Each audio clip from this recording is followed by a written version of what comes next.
अस्सलाम वालेकुम viewers, welcome to exploring फाना। तो आज का हमारा डिस्कशन का टॉपिक है nutrition and digestion in amphibians. ठीक है, टॉपिक में हम देखेंगे कि किस तरह जो एम्फीबियंस हैं वो अपनी खुराक लेते हैं, अपना फूड जो है वो कैप्चर करते हैं और किस तरह उस खुराक को वो डाइजेस्ट करते हैं। ठीक है, तो वन बाय वन हम सारे टॉपिक की जो है वो डिटेल डिस्कशन देखेंगे। ठीक है ना, विद डायग्राम हम सारा जो है ये टॉपिक इसकी डिटेल डिस्कशन यहाँ पे देखेंगे। क्लियर।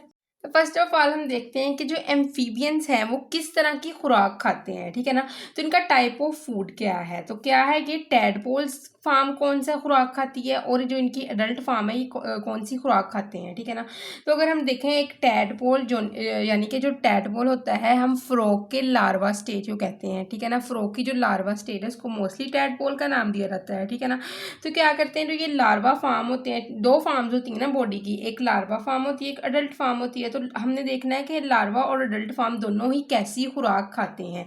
तो first of all is larva farm. Larva farm, larva मतलब कि टैडपोल्स। ठीक है, फ्रॉग के केस में लार्वा को टैडपोल कहा जाता है। तो वो लार्वा जो होगा वो हर्बीवोर होगा। हर्बीवोर का मतलब क्या है कि वो प्लांट्स के ऊपर फीड करता है। उस प्लांट में अलगा हो सकता है। ठीक है, एक्वेटिक प्लांट्स कुछ हो सकते हैं। ठीक है, क्लियर। तो ऐसे छोटे छोटे प्लांट्स के ऊपर जो ये फीड करेंगे, इसका जो लार्वा स्टेज है। कभी कभार जो ये ओमनीवोर भी हो सकता है। ओमनीवोर का मतलब क्या है कि ये कुछ डिकेइंग ऑर्गेनिक मैटर पे भी फीड कर सकता है और छोटे छोटे जो प्लांकटन होते हैं पानी में, इसका फ्रॉग का लार्वा उनको भी खा सकता है, वो भी खा के ये जिंदा रह सकता है। ठीक है, दूसरी फार्म है इनकी अडल्ट फार्म। ठीक है, तो जो इनकी अडल्ट फार्म होती है वो कौन सी होती है, वो होती है कार्निवोरस। तो कार्निवोरस का मतलब क्या है कि ये गोश्तखोर है। ठीक है, तो यानी कि कुछ ये स्पाइडर्स के ऊपर फीड कर लेंगे। ठीक है ना, जो अडल्ट फार्म हो गई फ्रॉग की, कुछ वॉर्म्स के ऊपर फीड कर सकते हैं, ये छोटे छोटे स्नेल्स के ऊपर फीड कर सकते हैं। ठीक है, स्लग्स के ऊपर फीड कर सकते हैं, छोटे छोटे क्रस्टेशियंस के ऊपर जो है ये फार्म जो है ये फीड कर सकती है। जो अडल्ट फार्म होगी, छोटी स्मॉल फिशेस जो बहुत छोटी छोटी फिशेस होती हैं उनको उन पे भी ये फीड कर सकते हैं। ठीक है ना, क्लियर। जो बड़े फ्रॉग होंगे वो छोटी छोटी फिशेस भी खाते होंगे। क्लियर। ठीक है, यानी कि बुल फ्रॉग वगैरह की अगर हम बात करें ना, बुल फ्रॉग के केस की, तो उसने क्या करना है, बुल फ्रॉग काफ़ी छोटी छोटी रिप्टाइल्स को खा सकता है। ठीक है, और स्मॉल फिशेस को भी ये खा सकता है।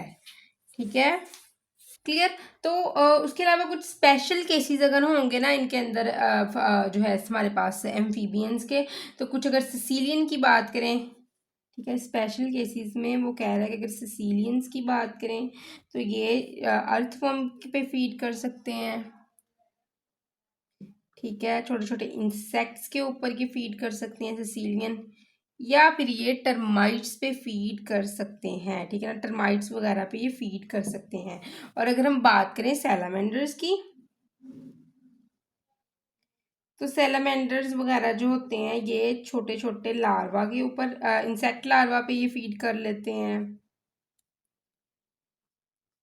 छोटी छोटी फिशेस खा लेते हैं ये, और या फिर ये एम्फीबियंस के एग भी खा लेते हैं। ठीक है ना, एम्फीबियन एग्स के ऊपर भी प्राइमरली ये फीड कर सकते हैं। ठीक है ना, तो ये तो इनका टाइप ऑफ फूड हो गया एम्फीबियंस का। ठीक है, अच्छा अब हम बात करते हैं इनके अंदर फीडिंग मैकेनिज्म किस तरह चलता है। What is the mechanism of feeding in amphibians. ये वाली जो डायग्राम है ना, ये बहुत ज़्यादा इंपॉर्टेंट है इस केस में जब हम स्टडी करते हैं mechanism of feeding in amphibians. ठीक है, एम्फीबियंस में जब हम स्टडी करते हैं फीडिंग के मैकेनिज्म को।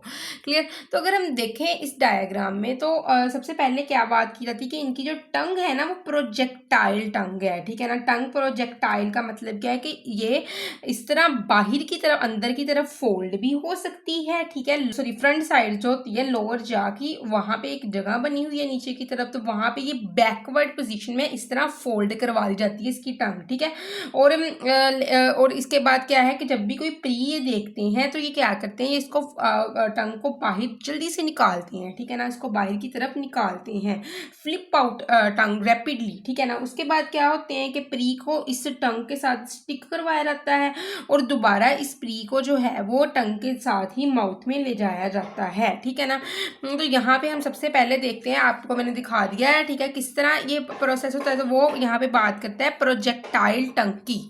First of all is projectile टंग। प्रोजेक्टाइल टंग का मतलब क्या है कि जो टंग है वो अटैच्ड है at the front of the lower jaw.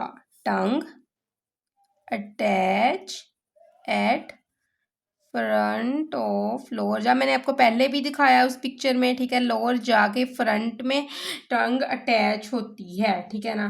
तो अब क्या होता है और क्या किया जाता है, टंग जो नीचे अंदर की तरफ फोल्ड कर लिया जाता है जब ये यूज में नहीं होती है, ठीक है ना। और जब कोई भी प्री ये देखते हैं तो टंग फ्लिप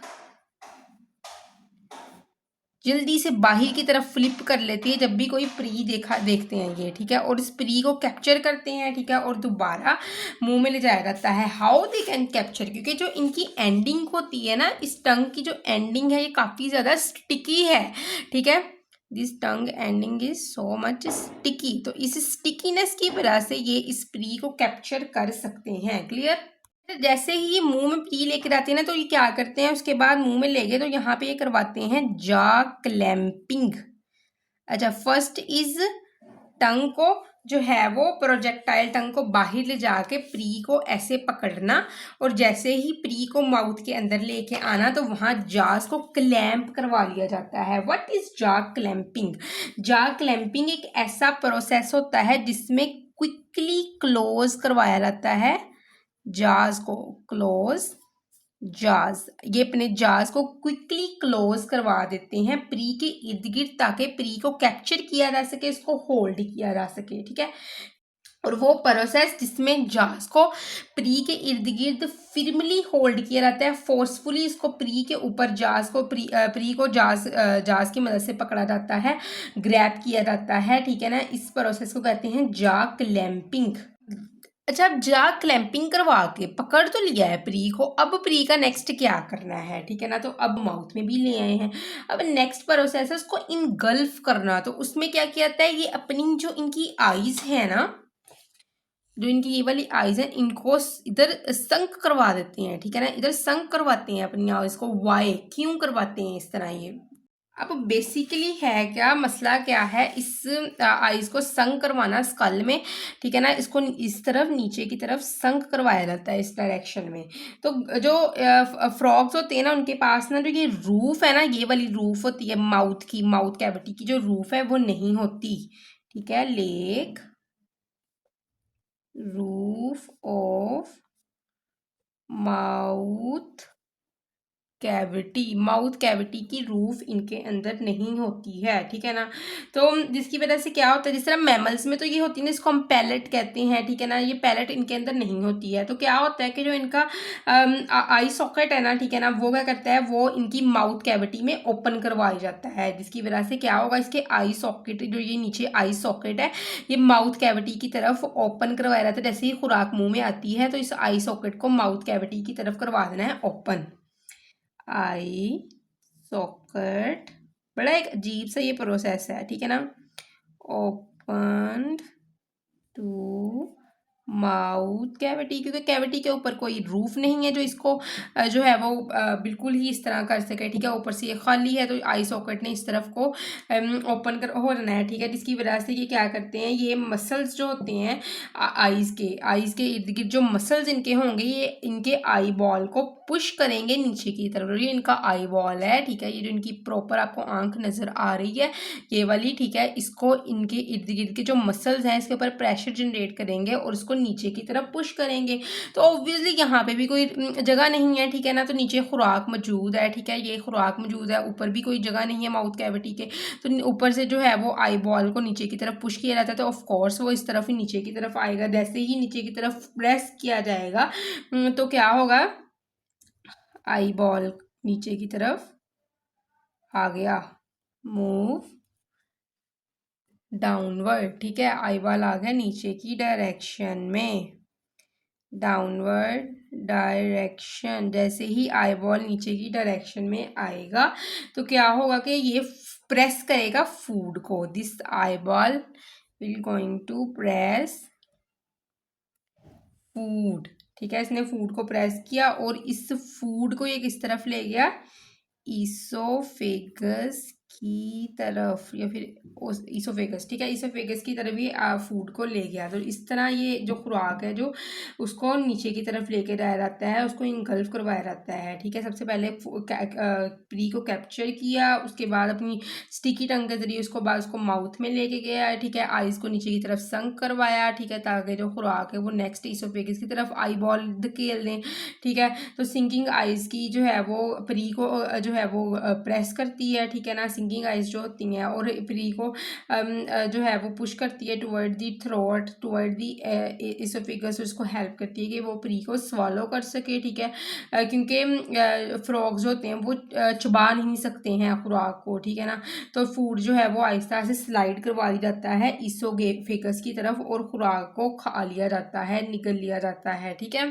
ठीक है, क्लियर। तो आई होप सो कि आपको जो है न्यूट्रिशन इन एम्फीबियंस की समझ लगी होगी, लेकिन किसी भी किस्म की कन्फ्यूजन है तो कमेंट सेक्शन में पूछ सकते हैं। थैंक यू सो मच, अल्लाह हाफिज़।